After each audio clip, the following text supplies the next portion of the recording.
Hi, everybody. Welcome. We'll get started in just a minute. We'll just let everybody join. We have a couple more still in the waiting room, so we'll give just a second, but we're glad everybody's here. It looks like we have a pretty small group, so if folks want to put their name, maybe where they're from or their title in the chat, just so we can get to know everybody and say hi, that would certainly be helpful.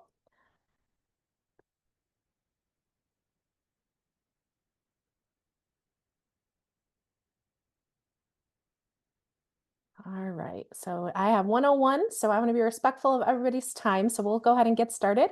And as additional folks join, we'll add them to the waiting room. So my name is Nicole Kretschmer. I'm a validator with Great Start to Quality, and I'm excited to be with you all today. I see some familiar faces that are on, and it's nice to be here. You know, it's a busy time of year. Everybody's wrapping up summer. Sad that summer is ending and getting into fall, school starting. It's a busy time, so we appreciate you taking the time to join us. So Allison, if you want to get us to the next slide, that would be great. So a couple things we want to just highlight as a little bit of tech etiquette, just some reminders. Of course, it looks like everybody's already on mute, but if you can stay that way, unless you're asking a question, that would certainly be helpful so everybody can hear.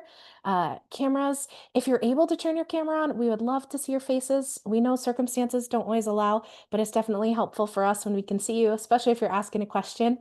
Nice to be able to connect with you. And you'll notice I have several of my fellow Great Start to Quality folks on. We'll have our cameras on as well.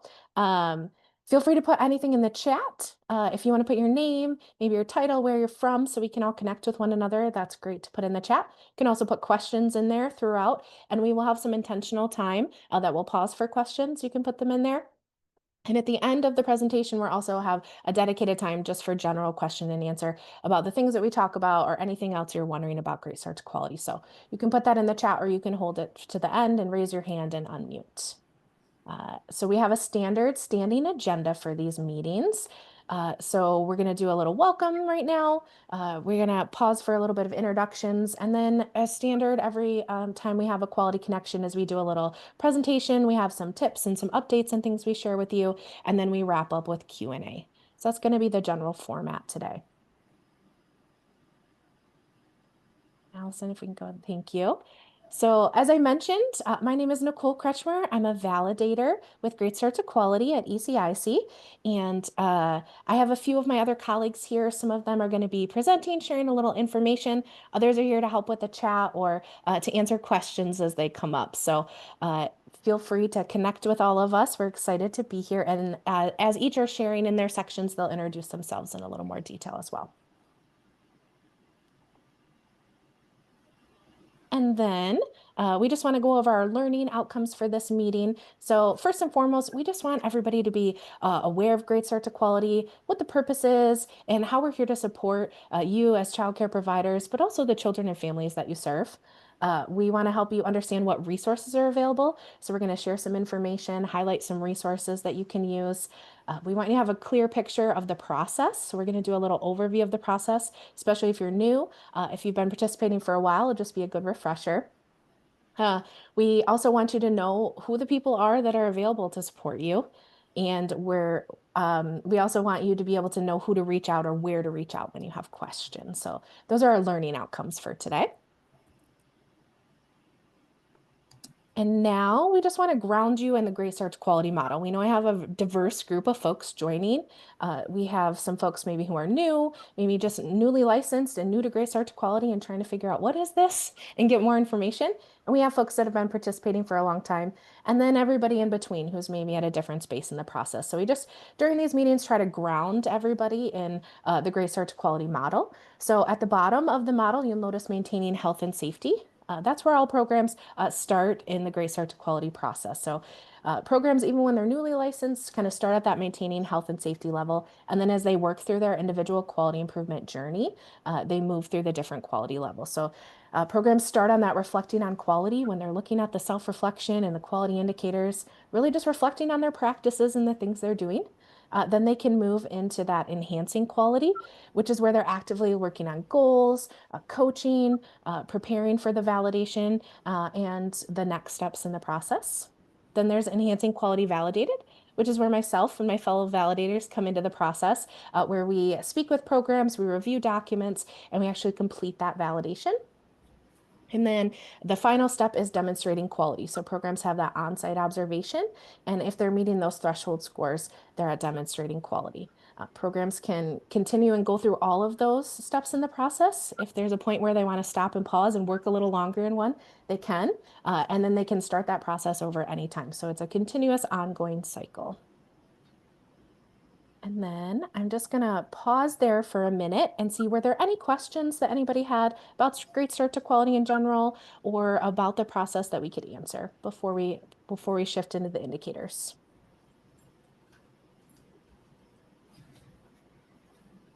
All right, I'm not seeing anything in the chat, so I'm going to toss it over to my colleague McKenna, and she's going to get into the quality indicators.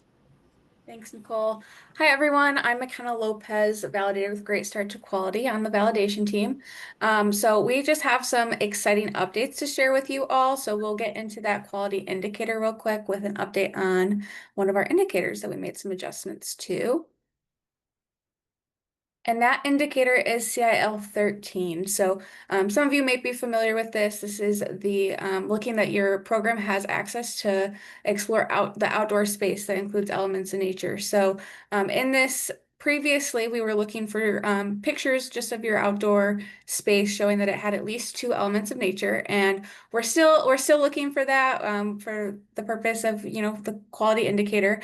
However, we've also made an adjustment of we are also looking for a policy or procedure on how the children will explore those elements of nature in the outdoor play space. So like many of our show's indicators, we're really looking to see for not only that the implementation of it, but what is that, how are you doing it? Explain how your program and how your children have access to those elements of nature. So we listened to your feedback also, and we've also added that rain and snow are now included in those elements of nature. Obviously, we live in Michigan, and especially those of you in the UP, most of your year is lots of snow and rain. So we heard your feedback, and we're excited to add that as part of the elements of nature to this indicator. So again, these are our selection options. So that currently meeting is if, each playground or each play space that you have outdoors has 2 elements of nature, great. You can select currently meeting. And then not meeting at this time would be you don't have that. Not meeting at this time would be that or that not meeting at this time create quality goal in the quality improvement plan. So that's something you can work on implementing, adding some more of those elements of nature, and then kind of reflect on that for your program. And then obviously you always have the selection of not aligned to programmed philosophy.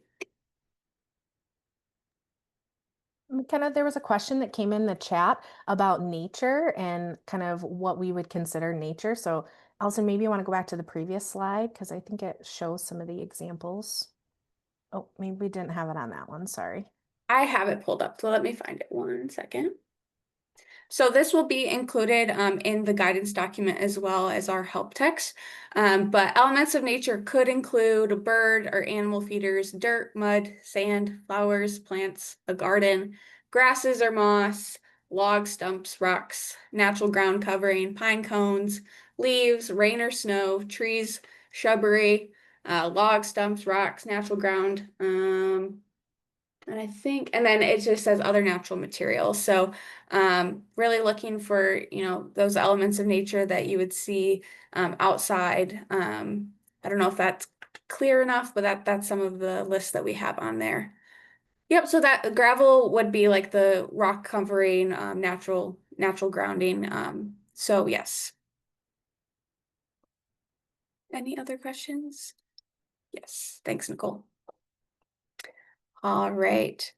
And then this next update is regarding our guidance document. So again, we heard your feedback. We heard you wanted a little more information of what these indicators are looking for. So we have completely revised the guidance document, and it is officially launched on the Great Start to Quality website and in the help text of the system. So as you can see, we've revamped it a little bit. We have some more reflective questions, and we've really broken up what some of the examples that will meet the intent of the indicator are, and it's really outlined for you, hopefully with more detail so that you kind of have a little more substance of what the indicator is looking for. And then with those reflective questions, we have things just to reflect on while you're going through each indicator on are these things implemented in your program, and how do you do that? And then we have the does the evidence show portion down here, and that is really looking to see, does your evidence show this? What you have uploaded, does it show some of these check boxes? Are you meeting these check boxes? Just so that it's a way of reflecting on what you have uploaded to see if it meets the intent of the indicator. So we're really excited about this. We've worked really hard. We've worked with some of you and with your quality improvement staff, and we're just really excited to be able to launch this for you guys to kind of hopefully give some more clarity on what the indicators are looking for and make the process easier for you all. So I will pause there. Does anyone have any questions that I can help answer? There are just questions in the chat about where to find it. So I put the link in there for everybody. It's on the link is to the main page. So you just scroll down a little bit and you can find it translated into a couple different languages. So whichever version is most helpful for you. Yeah, and I'll also add that when you're going through filling out the self-reflection, there's the help text button, and that has some of what is in that guidance document as well. It has that in there for you to look over as well.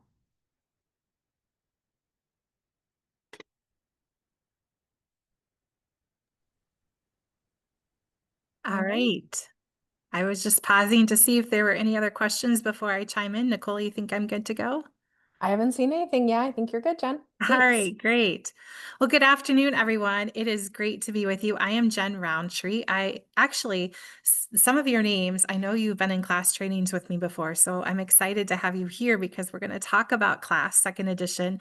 I am our training and TA manager, but also our class trainer. And maybe you've done the class overview and you've taken a class training with me, which is wonderful. So before we dive into the nuts and bolts about class second edition, and I want to highlight what is on this slide because I really want you to hold on to this piece. It is the same tool. They're not changing class. It's going to be the same process, the same cycles, everything's staying the same. It's only enhanced. It's gotten better. And I'm really excited to share this information with all of you. And I'm thrilled that we have many people from our team, including our on-site observation manager, Kristen Howard, to join us as well to chime in with any questions or insight from that and as to support all of you. So before we get started, we are going to launch a poll. Allison's going to launch a poll here just to see what your class knowledge is. And you can select as many that apply to you. So maybe a few of these apply. So maybe you're new to class, maybe you've taken a class training, maybe you've had a coach share information with you, maybe you've had a class observation. You could be reliable in class, or maybe you've been using class for a long time and you're pretty confident in it. So I'm going to give everyone an opportunity to participate in the poll.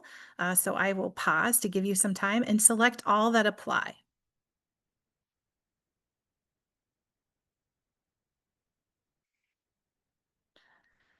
And I see that we're about halfway through people responding. We have about 40 of us here today, so I'm going to wait till we get more.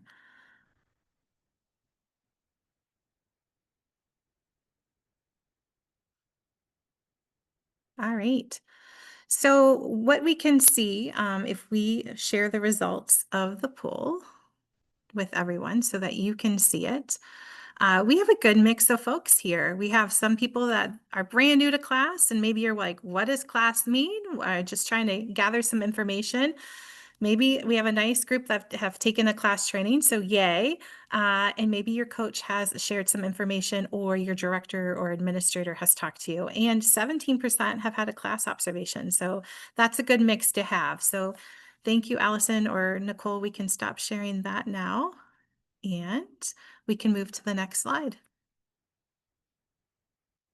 All right, so class, second edition. What are we talking about here?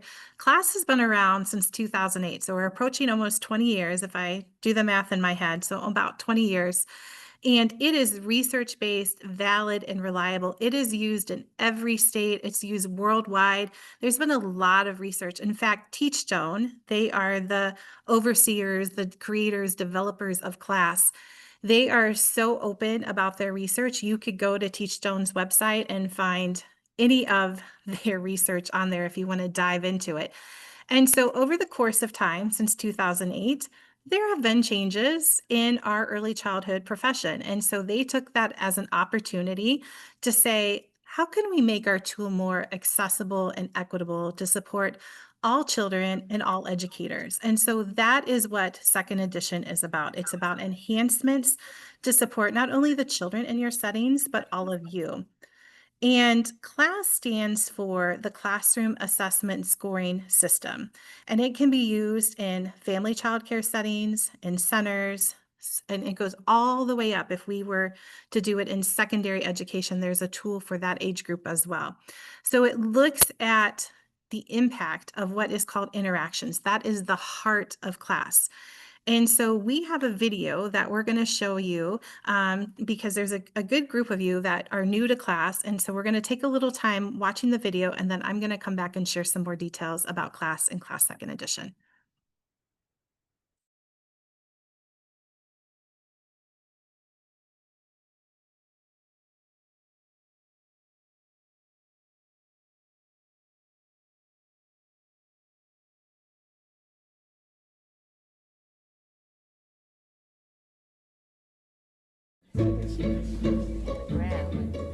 We probably all can remember one teacher who really changed our lives. And when we think about that teacher, what we think about is the relationship that they had with us, how they motivated us, how they pushed us, how they supported us. And it's really those teachers and those experiences that can be life-changing. Interactions matter. Interactions matter. Interactions matter. Interactions Matter. Interactions matter. Interactions matter because they engage kids, they draw children to the resources. Interactions matter because research shows that children who are in warm, supportive environments have better improvements in academic skills as well as social skills.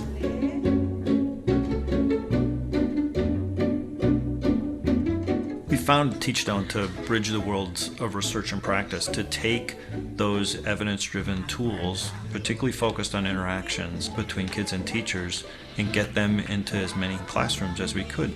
We work with state leaders, curriculum specialists, and Head Start, as well as local teachers. I think if you looked at all of the resources and services that Teachstone offers to the field, they really fall into these three categories: learn, measure, and improve. We want people to learn about interactions. We want them to transfer those skills into being able to measure those interactions and ultimately to improve them. We see that when teachers change their practices in these ways that are aligned with the class, that students actually learn more. The class is the most researched tool for observing teacher-child interactions.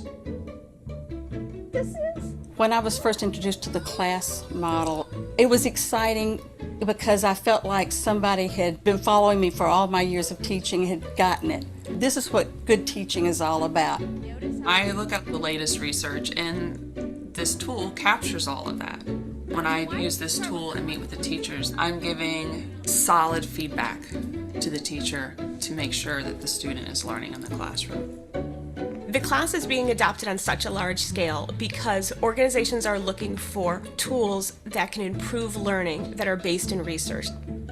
We work with organizations and help them unpack very complicated research that comes out of universities and apply it to the real world.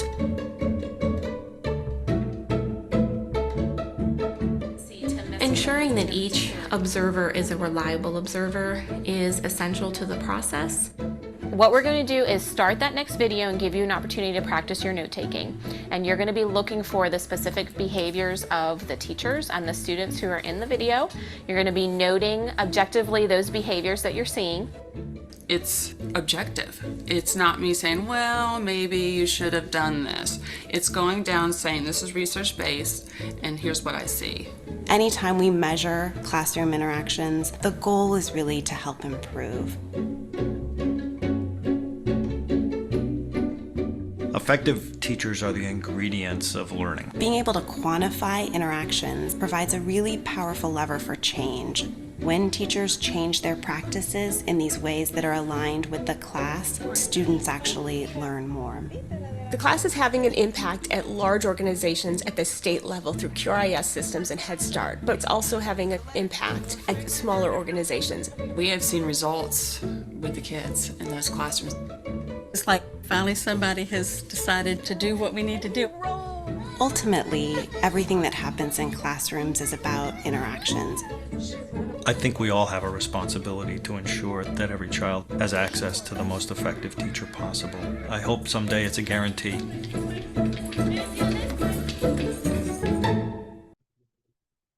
All right. Thanks for sharing that, Nicole. So a takeaway, interactions matter. We're going to dive back into the slide deck, and we're going to look specifically at some second edition enhancements. What does that mean? Because you're probably hearing that and you're like, well, what does this mean for me?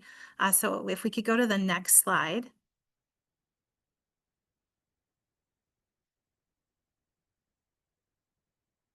Awesome. Thank you.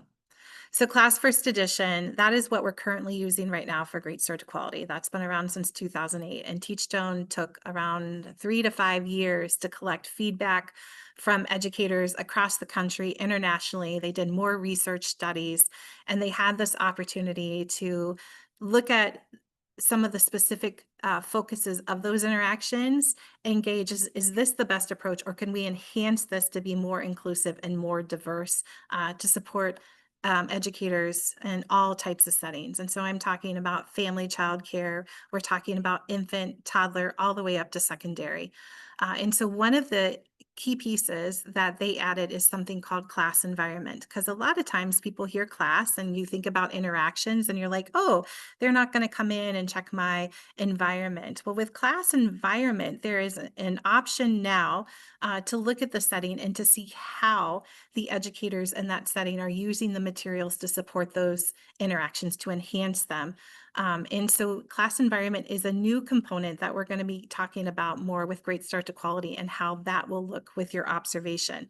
I have a slide down the road to show you the timeline for all of this. We have a good year in place before we make any changes. And Allison is dropping some links in here. There's a crosswalk created by Teachstone. This really is very encompasses a lot, and there's a lot of information in this crosswalk if you want to look at some of the specific changes between 2008 and second edition class. And Great Start to Quality, we are going to give you lots of training and resources. This is not like a one-stop time that we're going to talk about. We're going to continue to talk about it and provide trainings in my registry to support you. But again, the key piece to take away is that we're still focusing on interactions, and the tool, the cycles are not changing. So I see a question is coming in that says, if you have the class dimension guide, will it still apply to second edition, or is it very different? It is still the same. It's just there's some language tweaking, and we will get into that a little deeper here in a second. That's a great question. You can still use your second edition or your first edition 2008 dimension guide. The dimensions are not changing. There's just tweaks to the language to help make it more inclusive to support diverse settings. So let's go to the next slide here. And I want to take a little opportunity here to dive into this focus of interactions with class, since many of you are newer to it, because that is still a key piece of class second edition. And again, this is not happening until August 1st of 2026 for pre-K to third. That's where we're going to start first. And I have a timeline here to show you on a slide coming up. But if we think about interactions, I want to give all of you an opportunity just to reflect for a minute about an educator or someone in your life in the education world that had a significant impact on you. And think about, what was that relationship like? What kinds of moments stood out to you in that memory of that person? And if there's anybody willing to unmute and share, or maybe put anything in the chat, because this helps understand the importance of those interactions. Interactions are the foundation for building relationships. So go ahead and take a moment and think about an educator who had a significant impact on you. And if anyone would be willing to unmute and share or put it in the chat, I would welcome to have your voices in.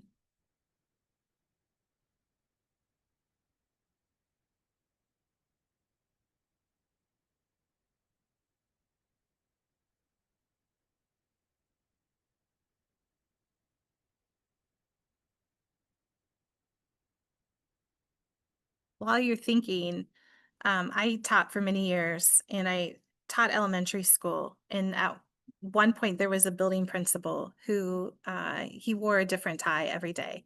And that was like his thing. And the kids loved his ties. And he would stand at the door and greet all the kids. That was his thing. He wanted to be present the moment those children arrived. And so many kids would say, I like your tie. And he would always say back to them, I like you. And that was the greeting they received when they walked into that school, because that principal was present and smiled and met them with their energy. And he was like, and I like you. And that is about the impact of relationships. I see something coming into the chat here. Oh, great. Mrs. Rydell, 4th grade. So what you're talking about is that one-on-one time, that relationship, right? That you would get ice cream, those connections, being relational. I love that. I see more coming in and I'm trying to read them. High school math teacher, a coffee hour. How inviting is that to have a coffee hour, right? And I see some of you smiling about that. Maybe you're thinking like, oh yeah, I had a teacher like that.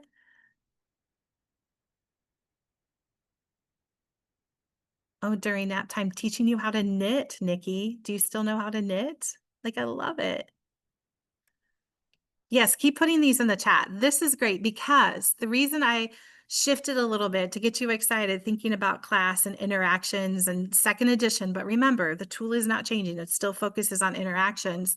There's just enhancements to it to make it even more equitable and supportive. Is interactions have to be the foundation.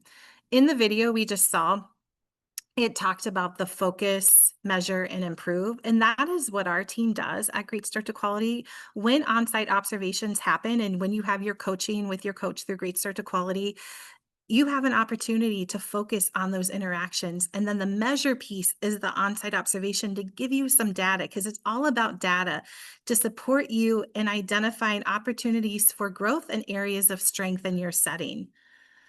And it's a continuous quality improvement, or a CQI process. These are so good in the chat. I'm just pausing to read some of these.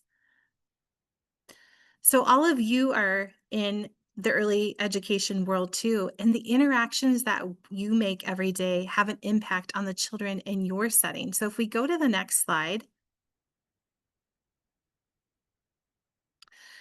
this is what is the foundational piece, this interaction framework. Interactions, they set the stage, because you have to have interactions first before you can get to a relationship. It would be really odd if I just went up to a random stranger and just started hugging them without knowing them. Now, some people are like that, but we want to have interactions first. You want to get to be with someone, say hello, spend some time, and then you move into like the deeper, meaningful relationship part.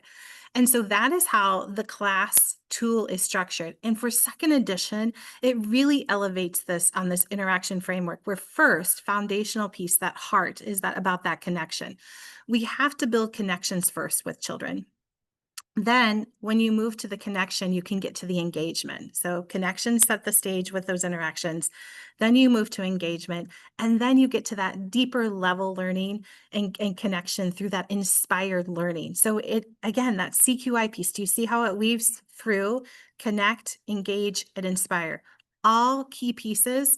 So when you have a class observation and someone comes in to observe you, they are looking to see, how are you connecting? How are you engaging? And how are you inspiring learning? Not just with a few children in your setting, but with all children. All children deserve this.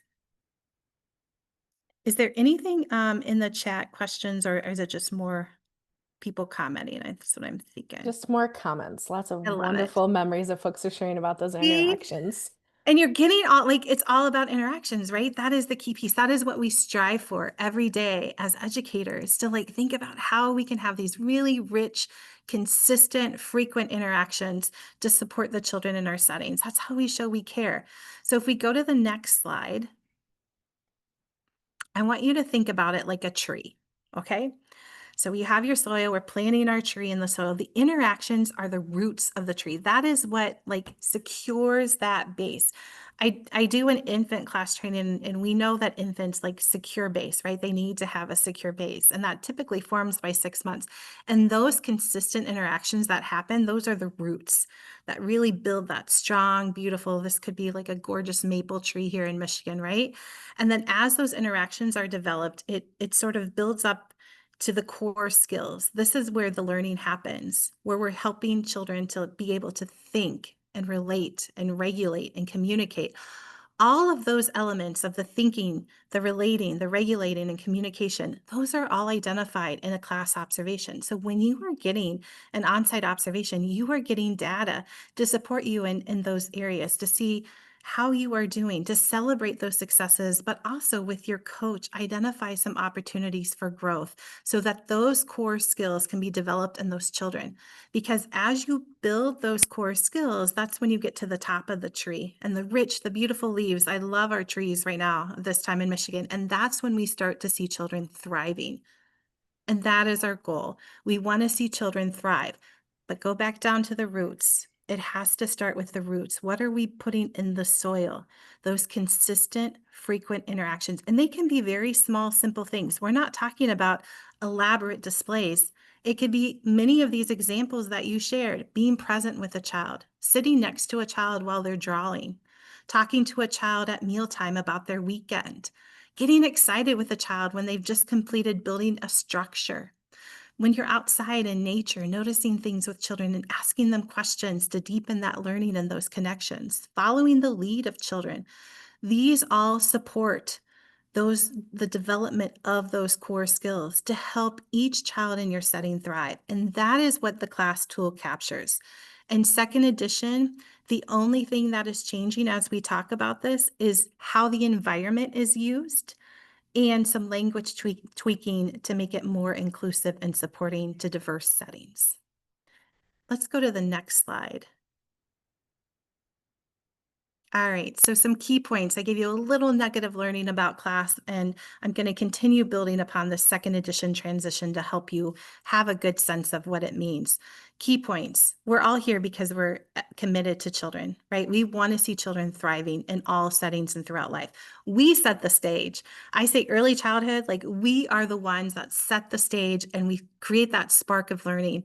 And so it starts with us. What a great opportunity. It's so those interactions that we consistently show on a daily level when children are entering our settings, when we're present, when we're intentional, and we're looking for ways to build upon their interests, to support them with language use. That is how we set those roots. And the class tool, that interaction framework, is set up to help you be successful in thinking about how are you connecting, how are you engaging, and how are you inspiring learning with all children in your setting. Next slide. So what are we talking about with second edition specifically? And we're going to give you some resources here in a moment, and we will continue to provide resources. Get excited, fall is coming. We are going to have a class second edition training available in my registry. It's going to be free. We currently have a class overview training. It's self-paced. It's in my registry, but we are enhancing that to include information about second edition and class environment. So that is going to come in October. We will be sure to communicate that across Great Start to Quality with our resource center partners. And again, it will be in my registry. I mentioned August 1st of 2026. What is happening then? Well, class second edition, we're going to start with pre-K to third. So we're not going all ages. It's not going to be infant, toddler, pre-K all at once. We're going to do a gradual shift with using the second edition tool for on-site observations and including class environment. So first, we want to give you time to have training That's a key piece for our resource centers to be able to support you and to get all of the things in place to make sure everyone is feeling successful. So August 1st, 2026, when we start conducting on-site observations, we will be using the second edition tool, which is pre-K to third. That is going to be our first focus. Then, a year from then, August 1st of 2027, we are going to shift to second edition for infant and toddler. Now, Teachstone has already released all of the second edition tools. Infant and toddler has been released and pre-K to third. So if you go to teachstone.com, you can find all of this stuff. But for Great Start to Quality, our focus is going to be on pre-K to third by next August, and then the following August of 2027, infant and toddler. I have talked a lot, so I want to pause a minute on this timeline to see what sorts of questions folks might have, to see if the team has anything that would be helpful for me to clarify.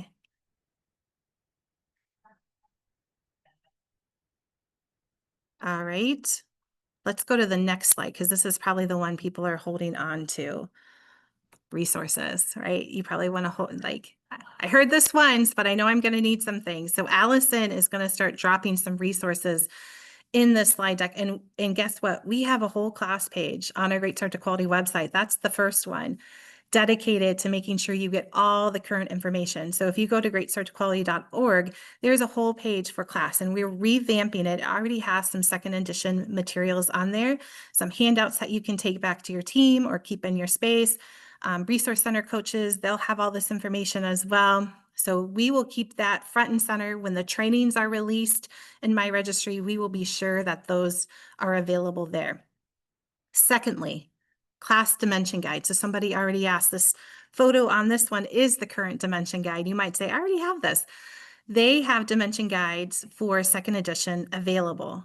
So you can go ahead and purchase those. Allison dropped the link. They're $33 for a dimension guide. They're by age group, so you can get the second edition ones. If you have a 2008 one, you can still use it if you're like, it's not in your budget to purchase a new one yet.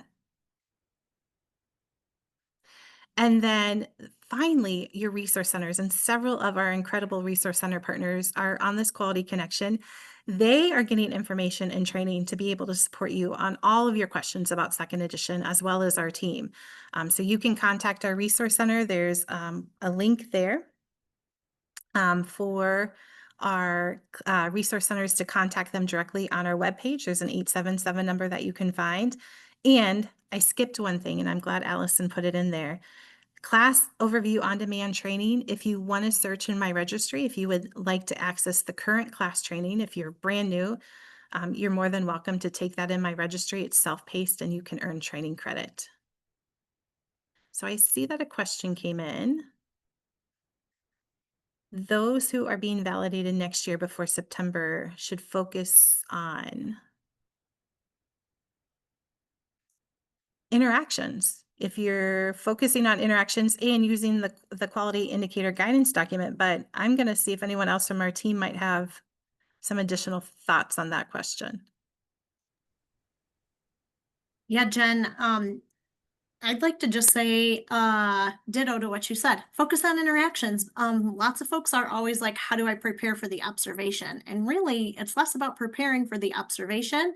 It's more about doing what's best for kids. And we know, right, thinking back to all the things, lovely things you put in the chat, and the video Jen shared and all the things that Jen shared, it's all about those interactions. So if you're thinking about observation, like Jen mentioned before, all the pieces stay the same if you've had a class observation before, right? The same number of cycles, all those pieces will stay the same to help prepare staff for what the day actually looks like. But in terms of preparing, yeah, it's those interactions.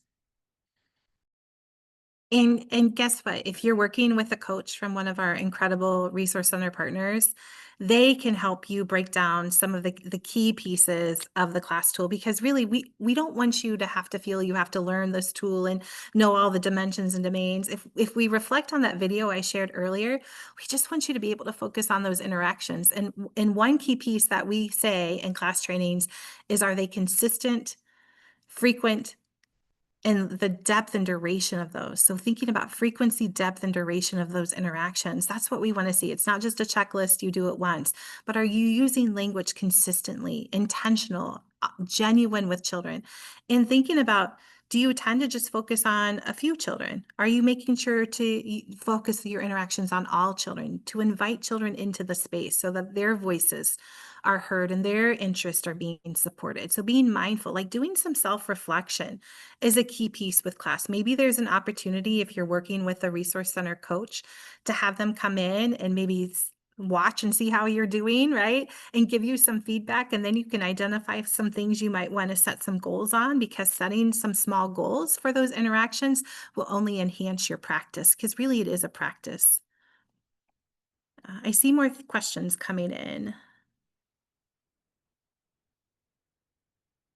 Yeah, lending libraries. So let's talk about that. All of our resource center partners have lending libraries. That's a great question. There's all free materials. So you can contact them, the resource center in your region, because it's probably unique to how if you can go in, or if they send things to you. Each resource center might do it a little differently, but I know we have a few resource center partners on today. So if any of them would like to unmute and share anything about your lending library, that would be wonderful. Hi, Jennifer. Okay. I can. Go, Tina. I saw you put something in there, so go ahead. That's great. No, I'm like trying to type faster than my brain, and that's not working. I know the feeling. So over here at the Western Resource Center, each resource center does, checks out the materials differently. Most of the resource center have an online program in order for you to be able to hold items. That way you can come in and do it. There's also a resource lending library evenings that are hosted periodically. And I say periodically because it's different for every resource center. But you can borrow materials, talk through the materials, be able to pretty much bring in anything that you can to enhance your curriculum or your childcare license. Is there anything I missed, Lily? Lily's my partner in crime. Not really. I think you hit the nail on the head by saying each resource center may handle it slightly different. So you would just want to reach out to your resource center and ask them how do you get connected to their lending library in the process, and let them know that you heard about them on the Quality Connection meeting. Yes. Thank you both, Tina and Lily from Western, and Amanda from Southeast put a little information, just a key piece. Every resource center does their lending library a little differently, but all of them have them, so you can connect with those folks. I see there was a question about the name of the on-demand class training currently in my registry. Allison, if you could drop that in the chat again. So when you go to my registry to search, you can just search by the course name and it should pull that up. And our resource center partners, they have flyers too with all the on-demand trainings. But please note that we are making revisions to that training. And so a new one will be coming out in early October that everyone will have access to. And again, it will be free and it will talk about all the class second edition pieces, including class environment. And teachstone.com, if I'm going to type that in as soon as I'm done talking, because I can't multitask. Teachstone, they are the developers of class. So they have some free resources, especially if you search class environment, they already have some free things. And we are going to be sure that our GSQ class webpage has all of those resources as well for everyone. We're going to keep that up to date and be very intentional about it. Any other questions regarding class second edition before we open it up to general questions on anything about Great Start to Quality?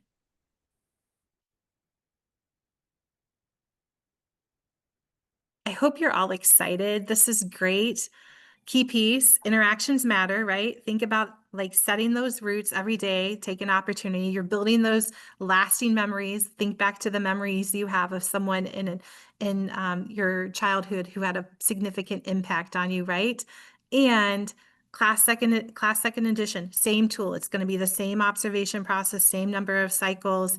It's just some enhancements to better support you and the children in your setting. So we will get you information on that. I am very grateful. Oh, I have a yes, question. yes. I'm Peter Washington. Out of Mount Hi. Clemens. Hi. You said for those books and things, should we just get the new books that we have that for the dimensions? We should Oh, the just get the new dimension books guide. that Yeah, if you have the availability to purchase the second edition one, Veda, that would be perfect because can be used for 2008 as well. The process will be the same. You'll just have the more current version. And okay. someone asked a question because they have a 2008 one, the current one, and you can still use that too if it's not in your budget to Okay. get a dimension guide. Great question. Okay. And now the classes, the program, the new one ain't coming out yet, but the old one is still available now for us to Correct. take. Okay. Yes, in my registry, there is still, if you would like to go ahead and dive in and take a class overview training that's self-paced and free, you can access it by searching with that course name that we put in the chat.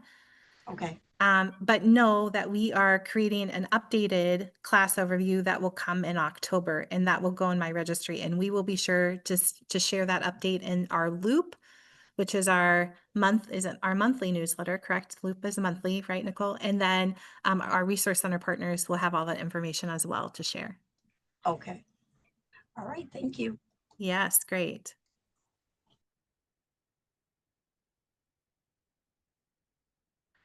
I see Kelly's question in there. And she's asking, she's new to the program. Should she reach out to the quality improvement coach or the quality improvement specialist?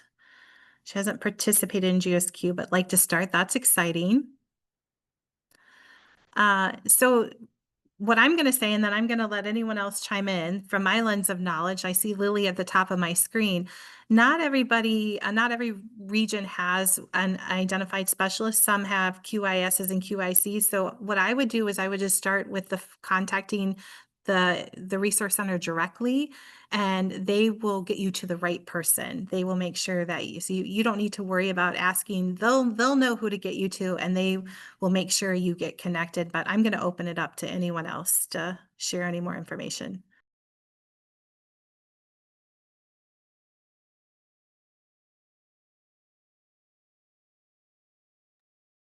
Pausing to see if anybody else from a resource center is going to jump in, Jen.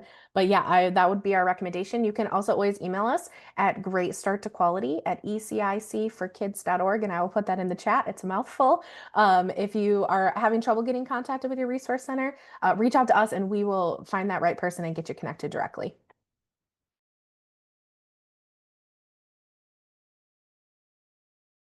Ellie is saying, please call us. Yes, they want to hear from you. They're here to support you and they're super excited. And so anytime we can get you connected with the Resource Center, that's wonderful.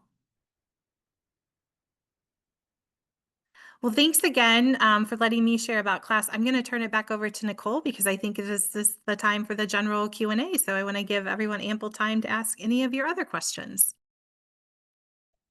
Yes, absolutely. So we had a little technical issue with sharing the screen. So I'm going to get the slides back up and then McKenna's going to share a couple of resources and then we'll jump into questions real quick. So give me just one moment here.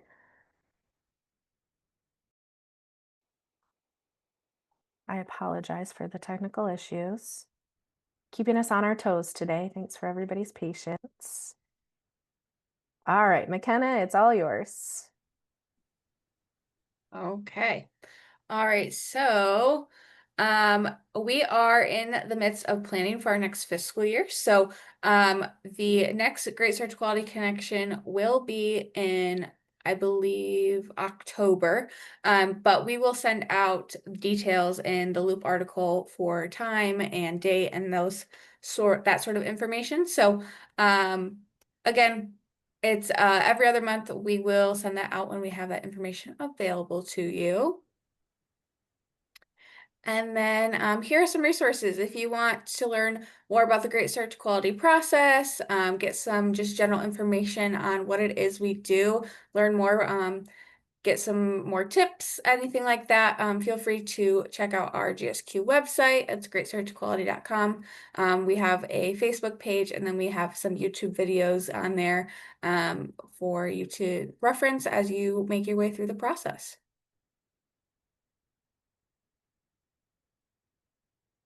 And then we will just open up for any general questions if you have anything that one of us can answer for you.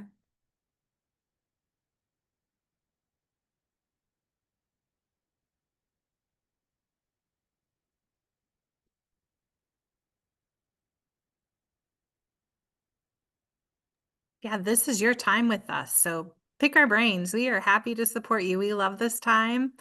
We're so grateful for everything that you're all holding on to, and we want to be as supportive as we can. So ask, put anything in the chat. You can contact any of us outside of Quality Connection as well. We're happy to support you.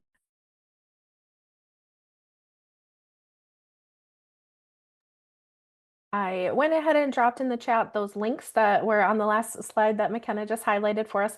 Just want to note, I don't know if we mentioned this, all these Quality Connections are recorded and they are on our YouTube page. So if you want to come back and resurface this information, and you're like, hey, I'm ready for my class. What did Jen say in that meeting? Go ahead and check out that video. Or if you have any colleagues that weren't able to attend but are interested, feel free to share that link with them too.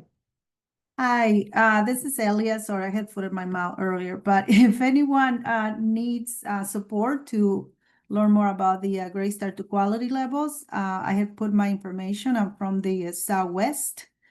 Please feel free to give me a call and I'll be happy to support you and also give you some information about the Great Start to Quality resources in the EMA registry. Okay, thank you.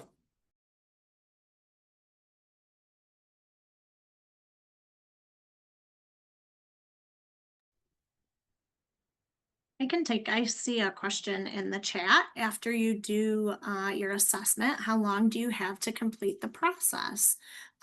So that is a really great question and kind of a tricky one. So we know that we never just end, quality never ends. However, after the observation, there will be a published a quality level depending on if the observed classrooms all met the threshold score that we also have on our website. So after those results come in, the results are delivered by your coach, and then you can create some goals around that and continue with that quality improvement. However, at that time is when that 2-year mark comes in. So if you met the threshold scores and you're at demonstrating quality, that's good for 2 years. All of the quality levels are, but like I said, we know that this is always continuous quality improvement. So once an observation is complete, it doesn't mean that we're over. We set some goals, make some goals, do some things so that we're always improving.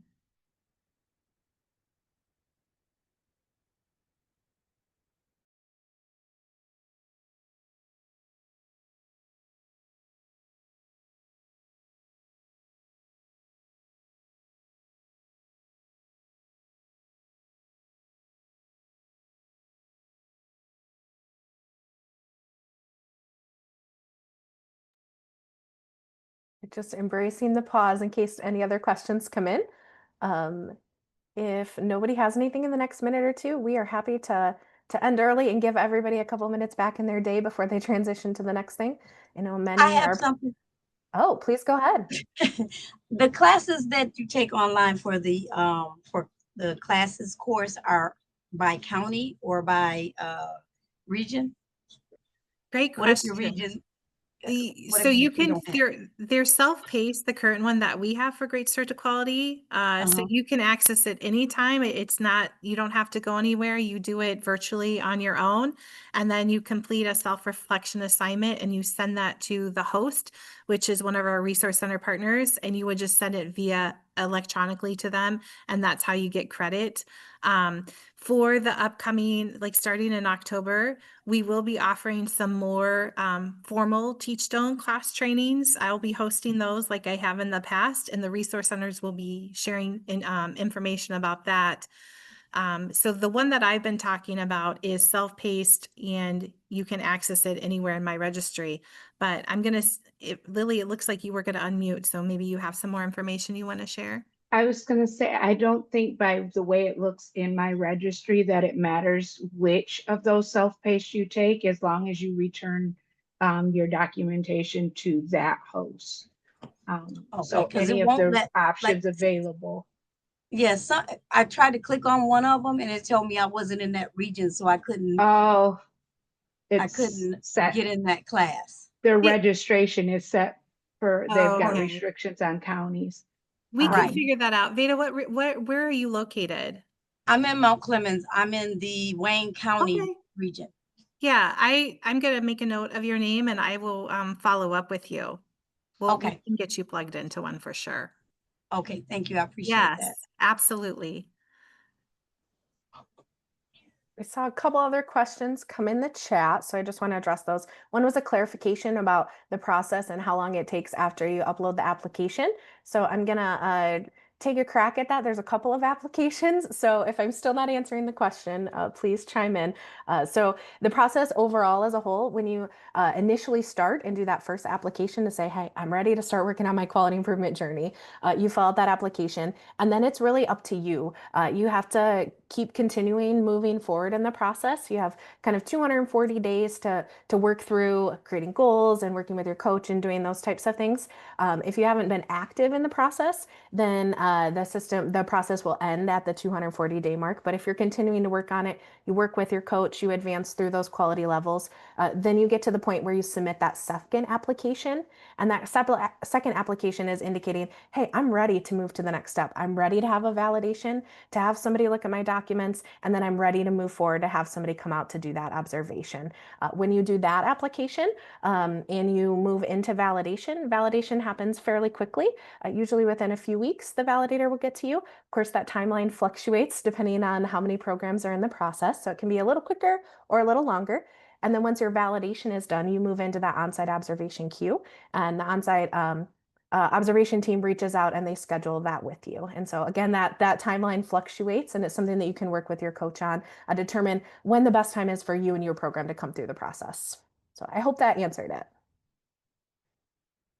And I see a few more coming in.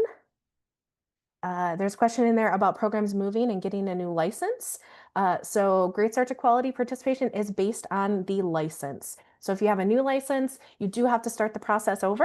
And so it would just take as long as you want it to take. So once you start that process, some programs move very quickly. They work on those goals, they submit their stuff, and they move right into validation in a matter of weeks or a month or two. And some programs take 5 or 6 months to go through that process. So it's really up to you. But with a new license, you do have to start the process again. And if others are monitoring the chat and see another one or want to jump in, make sure I'm not missing any in here. Does the Great Start to Quality rating automatically get sent for the childcare subsidies? So yes, so the Great Start to Quality, when you have your quality level, it's published publicly on our website, and then that information is collected by the Child Development and Care Office, or CDC, for those childcare subsidy reimbursements.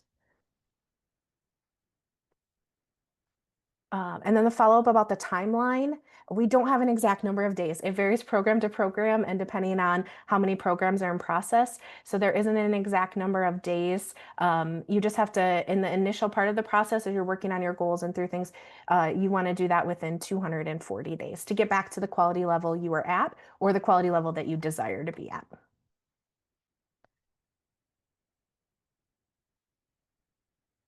And are there any others that I'm missing? My teammates who are monitoring the chat and kind of scrolling through. There's been some responses to things, so. Yeah, Nicole, I was just chiming in. A question was asked about training PD credit for today, and the quality connections aren't really set up for PD credit in my registry because really it's more of an informal, just a high level, but we certainly can talk about it as a team for future quality connections. And so we'll share an update about that at a future quality connection. Thanks, Jen. And then I think Lily answered the next one about an initial application. Awesome. Thanks, Lily. Appreciate the support there. Well, we have 1 minute left, so I certainly want to be respectful of everyone's time. Myself and I'm sure a few others are happy to stay on if folks have lingering questions.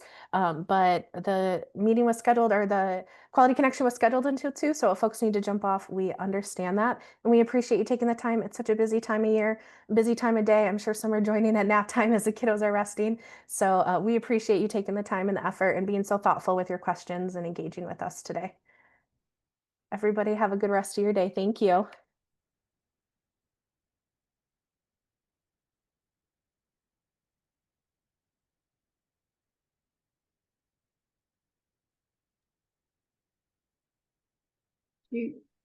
Does ECIC want to get Kelly's information to kind of guide her through the process of getting connected to her UP resource?